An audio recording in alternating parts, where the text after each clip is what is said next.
आज की वीडियो उन लोगों के लिए बहुत ही शानदार होने वाली है जिनका दिल्ली पुलिस का एग्ज़ाम है, क्योंकि दिल्ली पुलिस के एग्ज़ाम चल रहे हैं जो कि आपके 22 जनवरी तक चलने वाले हैं।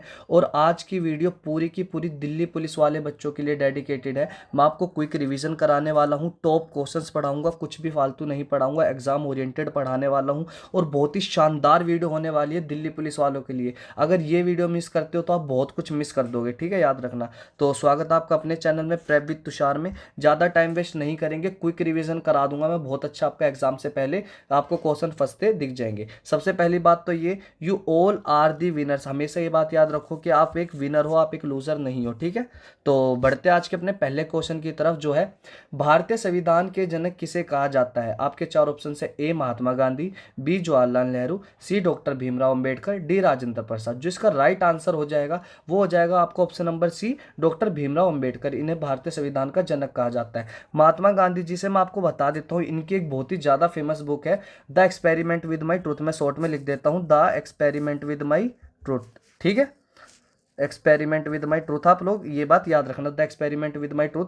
जवाहरलाल नेहरू जो थे ये first prime minister of India थे, ठीक है, याद रखना, first prime minister of India थे।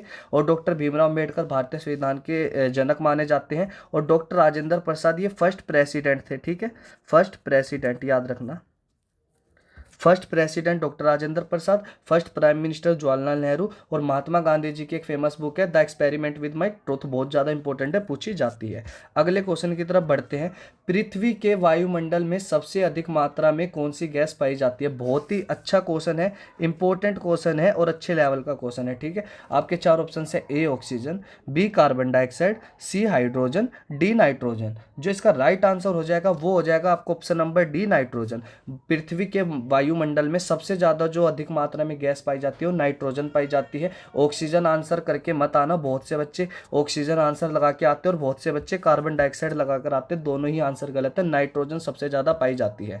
जो अपने थर्ड नंबर का क्वेश्चन है, इजी और पूछे जाते हैं ऐसे क्वेश्चन, ये कोई इधर उधर के क्वेश्चन नहीं है, पूछे जाते हैं। आपके चार ऑप्शन है, ताजमहल कहाँ स्थित है। सबसे पहले तो ताजमहल जो है ये आपका 7वें नंबर का अजूबा है, 7 वंडर्स में ये है, आपको ये बात याद रखनी है। आपके ऑप्शन है, ए दिल्ली, बी जयपुर, सी आगरा, डी लखनऊ। जो इसका राइट आंसर हो जाएगा, ताजमहल जो है आपका आगरा में है। आगरा जो है उत्तर प्रदेश में। दिल्ली का मैं आपको बता देता हूँ एक फेमस जो कि है लाल किला, ठीक है, लाल किला, ठीक है, आप लोग ये बात याद रखना, लाल किला। आप जयपुर से आप कह सकते हो हवा महल, पूछ लेता है ऐसे ही नहीं, हवा महल, हवा महल याद रखना, जयपुर का हवा महल। लखनऊ का आप ये कह सकते हो इमाम बाड़ा कह दो, छोटा इमाम बाड़ा, बड़ा इमाम बाड़ा, याद रखना, दोनों ही लखनऊ में है। लखनऊ को जो है वो नवाबों का शहर कहा जाता है, नवाबों का शहर। थोड़ा सा राइटिंग का देख लेना, बाकी आप बाकी सुनो ध्यान से। नवाबों का शहर लखनऊ को बोला जाता है। जयपुर में हवा महल है और दिल्ली में जो है लाल किला फेमस है और ताजमहल जो है आगरा में है, ठीक है, याद रखना। जो चौथे नंबर का क्वेश्चन है वो है, सूर्य के प्रकाश से शरीर में कौन सा विटामिन बनता है। बहुत इंपॉर्टेंट क्वेश्चन है, साइंस का क्वेश्चन है। विटामिन से क्वेश्चन भर भर के आते हैं हद से ज़्यादा। आपका जो ऑप्शन है, A vitamin A, B vitamin B, C vitamin D और डी विटामिन सी। जो इसका राइट आंसर हो जाएगा वो हो जाएगा आपको option number C, vitamin D. सूर्य के प्रकाश में जो शरीर में सबसे ज़्यादा विटामिन बनता है वो विटामिन डी बनता है, याद रखना। विटामिन ए को जो है रेटिनोल भी बोला जाता है, रेटिनोल, याद रखना, ये ओ है रेटिनोल, ठीक है, रेटिनोल विटामिन ए से संबंधित है। जहाँ रेटिनोल दिखता है विटामिन ए टिक करके आ जाना, ठीक है। और बढ़ते अगले क्वेश्चन की तरफ, जो है 5वें नंबर का, भारत का राष्ट्रीय पशु कौन सा है। आपके चार ऑप्शन है, ए शेर, बी हाथी, सी बाघ, डी तेंदुआ। जितना इजी क्वेश्चन ये लग रहा है उतना इजी नहीं है। चारों ऑप्शन कंफ्यूजिंग है, याद रखना, कंफ्यूजन क्रिएट करेंगे, ध्यान से आंसर लगा कर आना। जो इसका राइट आंसर हो जाएगा वो हो जाएगा ऑप्शन नंबर सी, बाघ। भारत का राष्ट्रीय पशु बाघ है, तेंदुआ नहीं है, शेर नहीं है, याद रखना, ठीक है। जो अपने अगले नंबर का क्वेश्चन है वो है 6ठे नंबर का, टेलीफोन का आविष्कार किसने किया था। बहुत ही इजी और अच्छे लेवल का क्वेश्चन है, सबको इसका आंसर पता ही होगा। मैं आपको आंसर बता देता हूँ, इसका आंसर है अलेक्जेंडर ग्राम बेल। आप याद रखना, ग्राम बेल, बेल से क्या होता है, ट्रिक है ये, फ़ोन की जब रिंग बजती है उसको बोलते हैं कि बेल बज रही है, कहीं बहुत जगह बोलते हैं। तो आप ये याद रखना, जहाँ पे भी ग्राम बेल दिखे वो टेलीफोन से रिलेट कर लेना, ठीक है। थोड़ा सा ट्रिक भी पढ़ानी पड़ती है, क्योंकि वो काम आती है। भारत के प्रथम राष्ट्रपति कौन थे? मैं आपको पहले ही बता चुका हूँ, पहले जो राष्ट्रपति थे वो थे डॉक्टर राजेंद्र प्रसाद, और पहले प्राइम मिनिस्टर थे जवाहरलाल नेहरू, और राधा कृष्ण जी और डॉक्टर अंबेडकर का मैंने आपको बता दिया, इनको संविधान का जनक माना जाता है। अब आपका पहला होमवर्क है डॉक्टर राधा कृष्ण जी कौन थे, ठीक है। याद आपको कमेंट में आंसर करना है डॉक्टर राधा कृष्ण जी कौन थे। अगर आपको वीडियो अच्छी लग रही है तो लाइक जरूर करना, कमेंट जरूर करना, शेयर करना, कमेंट करना आई एम अ विनर, ठीक है, आई एम द विनर। 8वें नंबर का क्वेश्चन है, कमरे के तापमान पर द्रव अवस्था में रहने वाली धातु कौन सी है? अच्छा क्वेश्चन है ये भी। जो इसका राइट आंसर हो जाएगा वो हो जाएगा आपको ऑप्शन नंबर डी, पारा। कमरे के तापमान पर द्रव अवस्था में रहने वाली जो धातु होती है वो पारा होती है। आप लोग याद रखना, अच्छा क्वेश्चन था। जो 9वें नंबर का क्वेश्चन है वो है, भारत का राष्ट्रीय फूल कौन सा है? आपके चार ऑप्शन है, ए गुलाब, बी कमलिया, सी कमल, डी सूरजमुखी। जो इसका राइट आंसर हो जाएगा वो हो जाएगा आपका ऑप्शन नंबर सी, कमल, ठीक है। भारत का जो राष्ट्रीय फूल है वो कमल है, ठीक है, लोटस। 10वें नंबर का जो क्वेश्चन है वो है, मानव शरीर में रक्त को शुद्ध करने का कार्य कौन सा अंग करता है? बहुत ही अच्छा और इम्पोर्टेंट क्वेश्चन है। मैंने साइंस के थोड़े क्वेश्चन इसलिए डाले क्योंकि आपका वेटेज बहुत ज़्यादा है, तो साइंस के क्वेश्चन आपको 4-5 मिलेंगे ही मिलेंगे, ठीक है। तो आपके चार ऑप्शन है, ए हृदय, बी फेफड़े, सी गुर्दा, डी यकृत। जो इसका राइट आंसर हो जाएगा वो हो जाएगा ऑप्शन नंबर सी, गुर्दा। जो मानव शरीर में रक्त को शुद्ध करता है वो गुर्दा होता है। और जो सबसे ज़्यादा मेहनती हमारे ऑर्गन है, जो सबसे ज़्यादा मेहनती ऑर्गन है वो आपका है हार्ट, ठीक है,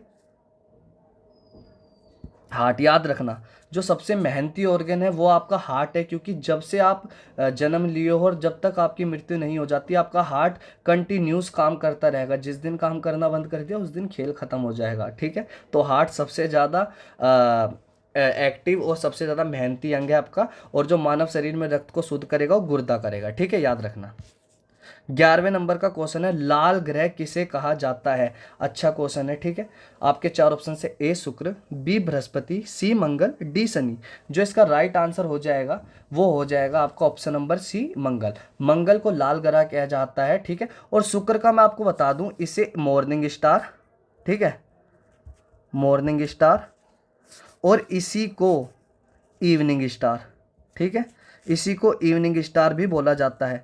मॉर्निंग स्टार और इवनिंग स्टार शुक्र को बोला जाता है, यानी कि वीनस को बोला जाता है भोर का तारा और सांझ का तारा। और सबसे ज़्यादा चमकने वाला तारा भी यही है, और सबसे गर्म भी ग्रह यही है। इससे ग्रह से क्वेश्चन बनते हैं, और लाल ग्रह मंगल है, ठीक है। और इसको पृथ्वी का जुड़वा भी बोला जाता है, ठीक है। इसको ट्विंस बोला जाता है अर्थ का। किसका? अर्थ का। मैं लिख देता हूँ, इसको अर्थ का जो है ट्विंस बोला जाता है। किसको? शुक्र ग्रह को। मॉर्निंग स्टार, इवनिंग स्टार याद रखना। बृहस्पति यानी कि जुपिटर सबसे बड़ा ग्रह है, बिगेस्ट ग्रह ऑन अपना जो सोलर सिस्टम है, बिगेस्ट है, ठीक है। सबसे बड़ा बृहस्पति है, यानी कि जुपिटर, आपको याद रखना है। शनि जो है इसके चारों तरफ आपको पता है एक रिंग है ऐसे, वो रिंग जो है आपको बतानी है किस चीज की, और रिंग जो है शनि के ऊपर है, याद रखना, ठीक है। जो अपने 12वें नंबर का क्वेश्चन है, जापान की मुद्रा क्या है? मुद्रा से बहुत क्वेश्चन बनते हैं, इंपॉर्टेंट मार्क कर सकते हो आप इसको। और मैं आपको बांग्लादेश का जरूर बताऊंगा क्योंकि अभी वो ट्रेंड में है, तो वहां की मुद्रा पूछ सकता है, याद रखना, ठीक है। जापान की मुद्रा क्या है? आपके चार ऑप्शन है, A dollar, B von, C yen, D पैसो। जो इसका राइट आंसर हो जाएगा वो हो जाएगा आपका ऑप्शन नंबर सी, येन, ठीक है। जापान की जो मुद्रा है जो येन है, मैं आपको एक चार्ट पेपर पे ही बता देता हूँ, ठीक है।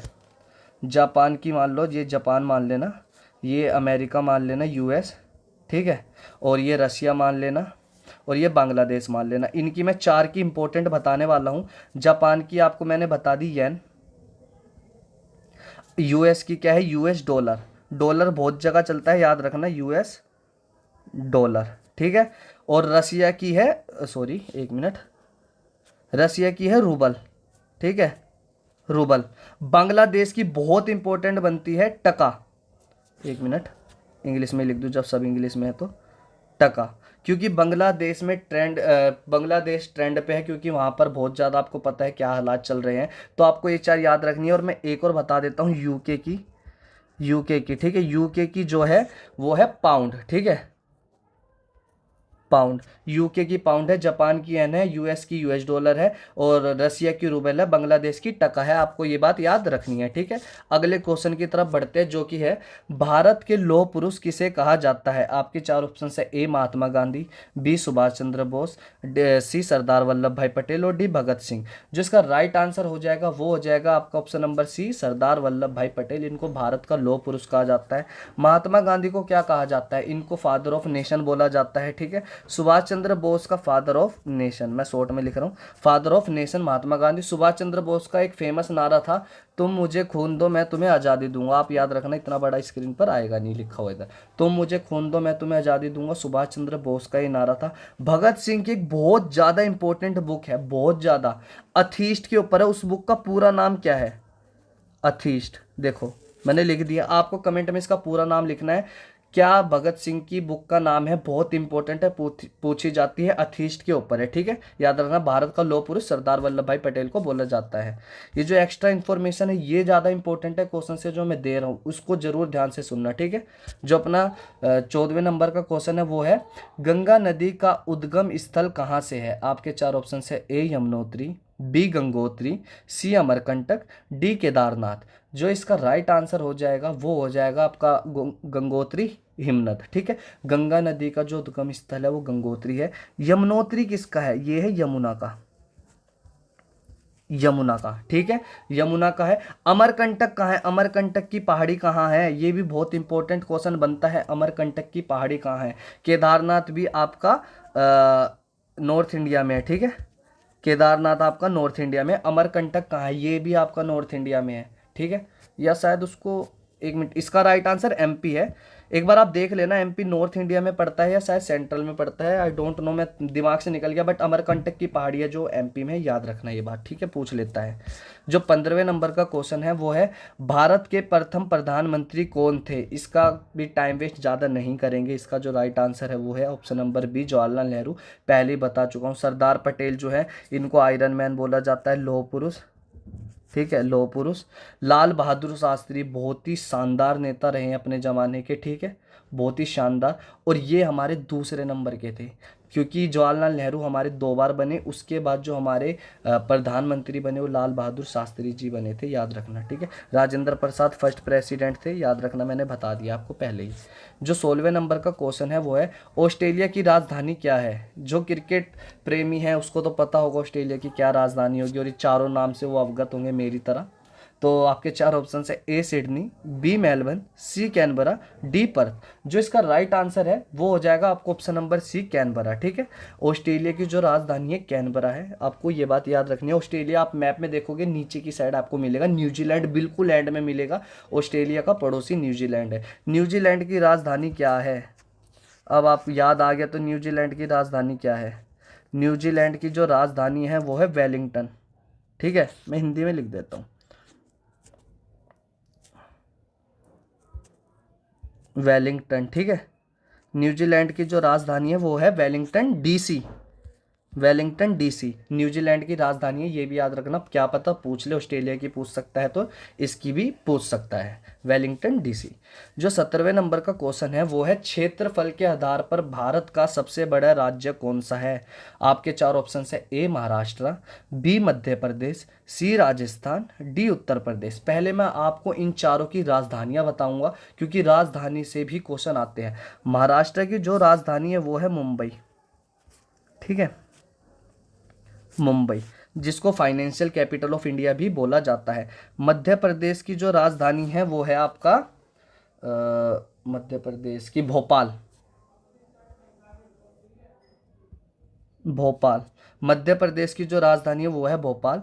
राजस्थान की जो राजधानी है वो है जयपुर, जयपुर का मैंने आपको एक फेमस बताया था कि हवा महल जो है वो जयपुर में है। उत्तर प्रदेश की जो राजधानी है वो है लखनऊ, ठीक है,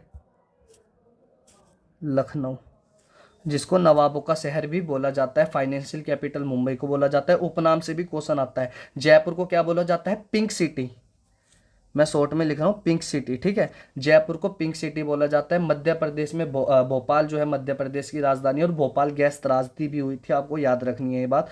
और लखनऊ उत्तर प्रदेश की राजधानी है। अब जो क्वेश्चन पर आते हैं हम वापस, क्योंकि मैं एक्स्ट्रा इन्फॉर्मेशन में ज़्यादा घुस जाता हूँ और वो ही ज़्यादा इंपॉर्टेंट है। तो क्वेश्चन ये था, क्षेत्रफल के आधार पर भारत का सबसे बड़ा राज्य कौन सा है? आपके चार ऑप्शन है, ए महाराष्ट्र, बी मध्य प्रदेश, सी राजस्थान, डी उत्तर प्रदेश। मैं आपको इसका आंसर अगली स्लाइड में बताऊंगा, क्योंकि मैं जो अगली स्लाइड है उसमें चारों लिख के लाया हूं। जो सबसे बड़ा राज्य है एरिया वाइज वो है आपका राजस्थान, ठीक है। जो सबसे छोटा राज्य है एरिया वाइज, गोवा। गोवा का एरिया बहुत ज्यादा छोटा है, ये मान लो दिल्ली का दुगना है। वो अराउंड कुछ 3,000, आप 3,000 किलोमीटर के आसपास का इसका एरिया है। दिल्ली कुछ 1484 किलोमीटर में है, तो गोवा उससे डबल आप मान सकते हो। राजस्थान सबसे बड़ा है एरिया वाइज। सबसे बड़ा पॉपुलेशन वाइज, आबादी पॉपुलेशन वाइज कौन है आपका? उत्तर प्रदेश। सबसे बड़ा जो है उत्तर प्रदेश है पॉपुलेशन वाइज। और अगर पूछ ले आपसे कि 1 किलोमीटर में कितने लोग रहते हैं, सबसे ज्यादा घनत्व वाला राज्य कौन सा है, तो आप आंसर बिहार लगा कर आएंगे, ठीक है, जो 2011 की सेंसस के अराउंड है। अगर वो पूछता है कि स्टेट, तो आप बिहार। यूटी पूछ ले तो दिल्ली। सबसे ज्यादा घनत्व जो है दिल्ली का है, 1 किलोमीटर में कुछ 13,000 लोग रहते हैं। इसका डाटा क्लियर नहीं पता कुछ, बट सबसे ज्यादा आपसे डाटा नहीं पूछेगा, पूछेगा कि सबसे ज्यादा कौन सी यूटी में 1 किलोमीटर में लोग रहते हैं, तो आप दिल्ली आंसर मारकर आ जाना। सबसे कम आबादी वाले, ये बहुत कम लोगों को याद रहता है, सिक्किम। इसका राइट आंसर है सिक्किम। राजस्थान सबसे ज्यादा एरिया वाइज, आप एक बार रिपीट कर लीजिए, सबसे छोटा एरिया वाइज गोवा, सबसे ज्यादा पॉपुलेशन वाइज बड़ा उत्तर प्रदेश, अराउंड 22 करोड़, 22 करोड़, ठीक है, 2011 की सेंसस के अराउंड, क्योंकि 2011 के बाद सेंसस नहीं है, वही सेंसस पूछता है। सबसे कम आबादी पॉपुलेशन वाइज सिक्किम, ठीक है, आप याद रखना। और अगर आपको वीडियो अच्छी लग रही हो तो मैं दोबारा आपको रिमाइंडर देता हूं, तो प्लीज़ सब्सक्राइब करें, कमेंट करें, लाइक करें। कमेंट आपको मैंने बता दिया है, आई एम द विनर। और अगर आपको और दिल्ली पुलिस के रिगार्डिंग वीडियो चाहिए तो मुझे वो भी कमेंट में बता देना। बहुत मेहनत से आपके लिए मैं क्वेश्चन लेकर आया हूँ, और जो एक्स्ट्रा इन्फॉर्मेशन है बहुत आपको हेल्प करने वाली है एग्जाम में। आप देखना, आपको भर भर के क्वेश्चन मिलने वाले हैं। इस एक वीडियो से भी आपको 2 से 4 क्वेश्चन, 2 से 3 क्वेश्चन एक्स्ट्रा इन्फॉर्मेशन, और ये जो 20-22 क्वेश्चन है पक्का दिख जाएंगे आपकी शिफ्ट में, ठीक है। जो 18वें नंबर का क्वेश्चन है वो है, स्टैचू ऑफ लिबर्टी किस देश को ने अमेरिका को उपहार में दी? स्टैचू ऑफ लिबर्टी सबको पता है कहां पर है, न्यूयॉर्क में। न्यूयॉर्क में, ठीक है, याद रखना, न्यूयॉर्क में है। और किसने उपहार में दी? इंग्लैंड इसका आंसर नहीं है, इसका आंसर इटली भी नहीं है। और जो इसका आंसर होने वाला है वो होने वाला है आपका option number C, France. Statue of liberty France ने अमेरिका को उपहार में दी थी। याद रखना, स्टैचू ऑफ लिबर्टी यूएस की नहीं थी, यूएस ने नहीं बनाई, ये उसे उपहार में मिली थी, ये बात आप याद रखना। जो अपने 19वें नंबर का क्वेश्चन है वो है, भारत का राष्ट्रीय गान किसने लिखा? बहुत अच्छा क्वेश्चन है और बहुत इंपॉर्टेंट क्वेश्चन है, ठीक है। आपके चार ऑप्शन है, ए बंकिम चंद्र चट्टोपाध्याय, बी रविंद्रनाथ टैगोर, सी सरोजनी नायडू, डी सुभाष बोस, ठीक है।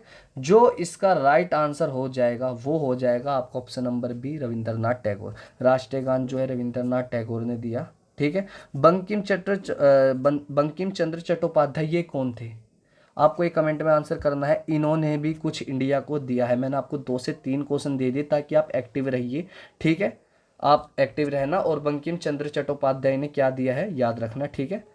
इन्होंने राष्ट्रीय गीत दिया है, मैं आपको बता देता हूँ राष्ट्रीय गीत क्या है, वो कमेंट में आंसर कर देना आप, ठीक है। जो आज का आखिरी क्वेश्चन ये रहा, मानव शरीर का सबसे बड़ा अंग कौन सा है? आपके चार ऑप्शन है, ए यकृत, बी मस्तिष्क, सी त्वचा, डी हृदय। जो इसका राइट आंसर हो जाएगा वो हो जाएगा ऑप्शन नंबर सी, त्वचा। मानव शरीर का सबसे बड़ा अंग त्वचा है, मैंने आपको पहले ही बता दिया। सबसे इंपॉर्टेंट अगर आप बोलो तो मस्तिष्क बोल सकते हो, सबसे इंपॉर्टेंट, क्योंकि बिना दिमाग के आप कुछ नहीं कर पाओगे, ठीक है। हृदय मैंने आपको बता दिया, सबसे ज़्यादा हमारा जो एक्टिव ऑर्गन है, जो सबसे ज़्यादा मेहनती है, वो अपना हार्ट ही है, दिल, ठीक है। दिल बहुत ज़्यादा इंपॉर्टेंट होता है हर काम के लिए, याद रखना।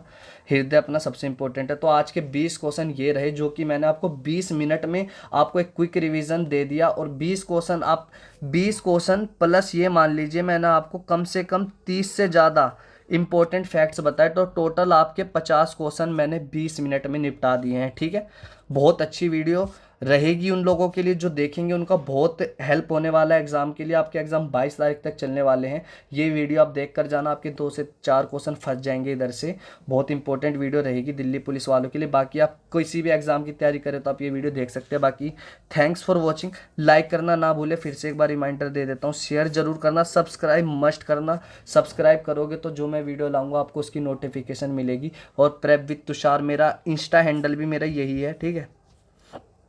मेरा इंस्टा हैंडल जो है वो यही है, प्रेप विद तुषार। आपको डीपी पे यही पिक दिखने वाली है, तो आप उधर भी फॉलो कर लेना। मैं उधर शॉर्ट क्विज डालता हूँ, एक क्वेश्चन डाल दिया तो आप कमेंट में आंसर करना कि हाँ इसका आंसर ये होगा। एक क्वेश्चन में आप मेरी वो देख लेना, आपको प्लेलिस्ट मिलेगी क्वेश्चन एक फैक्ट एक। अगर आपको स्क्रॉल करके पढ़ना पसंद है तो आप वो देख लेना। 1 मिनट में एक क्वेश्चन कराता हूँ और कम से कम 10 इन्फॉर्मेशन उसके साथ में ऐड में दूंगा, ठीक है। और द 10 मिनट शो भी देख लेना, बहुत इंपॉर्टेंट है द 10 मिनट्स। बहुत, उसमें लगभग मैंने 20 टॉपिक कवर किए हैं, लगभग 20 टॉपिक कवर किए हुए हैं। मैं आपको वीडियो ख़त्म हो गया, आप जा सकते हैं, बट जिसको ज़्यादा इंपॉर्टेंट है वो ये द 10 मिनट्स को जरूर से ज़रूर देखना। बहुत इंपॉर्टेंट है, आपको बहुत क्वेश्चन मिलने वाले हैं द 10 मिनट्स से। और जिसको एक एक क्वेश्चन स्क्रॉल करके पढ़ना पसंद है, आप अपना ये देख लेना, क्वेश्चन एक फैक्ट एन एक नाम से सीरीज़ है और ये द 10 मिनट्स शो के नाम से सीरीज़ है।